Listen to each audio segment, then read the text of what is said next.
So you've heard about automating your classroom and you've been struggling with managing your teacher workload and you're wondering how you can go about making things run more smoothly and you want to find out more on how to do that.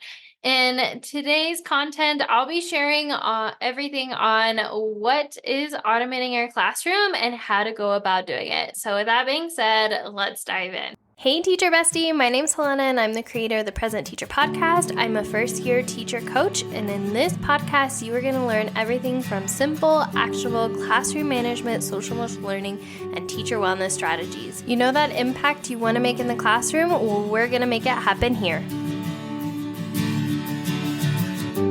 So the first question you might be asking yourself is, what is automation? Automation is where you run your classroom on autopilot. I like to think about it like this. If you were to sit back and just let your kids or the classroom run itself, what would that be like? That's essentially what having your classroom run on autopilot is. It's where you have strong systems in place that you could sit back and just kind of watch the school day go by and everything would run smoothly. Now, you might think that the main thing I'm talking about is classroom management, but that's not necessarily always the case.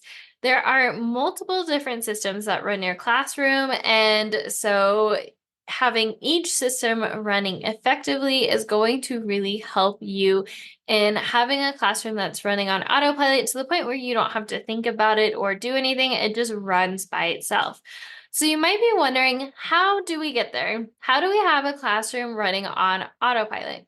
Well, see, what I often see, whether it's from other teachers that I'm coaching or my own story, is I see a lot of teachers have a long to-do list with a bunch of random tasks attached to them.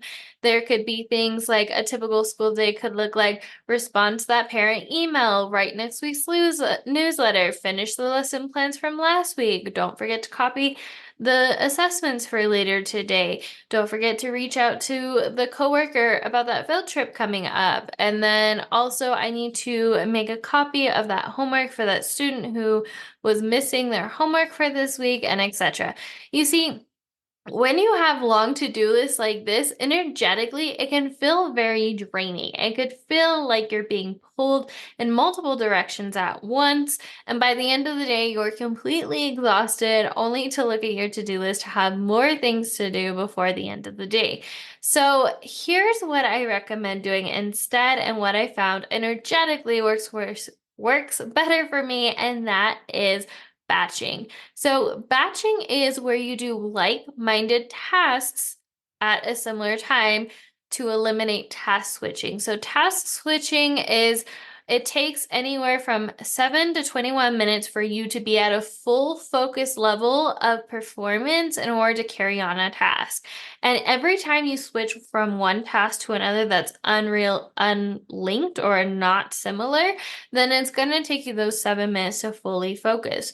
So a good example of this could be if you're going from lesson planning to writing that newsletter to printing something out to prepping for tomorrow's small group to responding to that email. All of these things is going to take some time and energy for you to go from one activity to another. However, if I were to sit you down and say, okay, for the next hour, I want you to write out as many lesson plans as you can for the upcoming days or weeks, that feels better energetically, and you're not task switching from one activity to another. Instead, you just have one focus for the day, and you don't feel like you're being pulled in opposite directions. You just have one main focus, and you're able to fully focus on that one thing. And again, energetically, this just feels better than being pulled into multiple directions. So that's why I recommend theming your days, which is a form of batching where you just have one main focus for each day. Like I talked about earlier, maybe one day it's lesson planning. So when you work on one main thing each day, it helps you to to focus and to get more of your to-do list done quicker. Instead of doing lesson plans for just this week, if I sat down for an hour, I might be able to get the next 2 weeks done. And then eventually I'll get even faster and be 3 or 4 weeks done at a time. And then I'm weeks out in my planning and prepping. So you might be wondering, how do I know what to focus on each day? Well, you can just pick something like I talked about earlier, but if you want to find out more in regards to how I like to run my classroom running activities or how I like to run my classroom and theme my days, next week I'll be taking you behind the scenes to show you exactly what I do in order to theme and batch my days. All right, so that wraps up everything you should know about automating your classroom. If you found this useful, make sure to like and subscribe.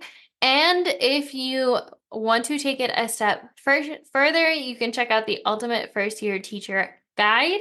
Here in this guide, I share the top 10 questions and answers I answer, or the top questions I get in regards to being a first year teacher and automating your classroom. And then if you want to take it an even step further, I want to invite you to join the Ultimate Present Teacher or the Present Teacher Circle.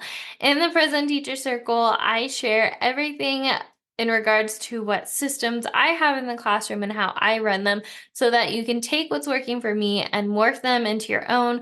We cover things like classroom management, planning, prepping, data collection, communication with families, communication with admin and coworkers, and work-life balance and everything in between. So if there's something you want to learn more about, make sure to check out the link in the description down below. As always, remember we are stronger together, and I'll see you in the next one, Teacher Bestie. Bye! Thank you so much for joining me on today's episode. I hope that you were able to take away some value that will help you thrive inside and out of the classroom. It would mean the world to me if you could take 5 seconds right now and leave a review on this podcast. And if you found this podcast especially helpful, make sure to take a screenshot of this episode right now and tag me on your socials to let me know you're listening. As always, remember that we are stronger together. With all the love in the world, Helena, aka the Present Teacher. See you next time, Teacher Bestie.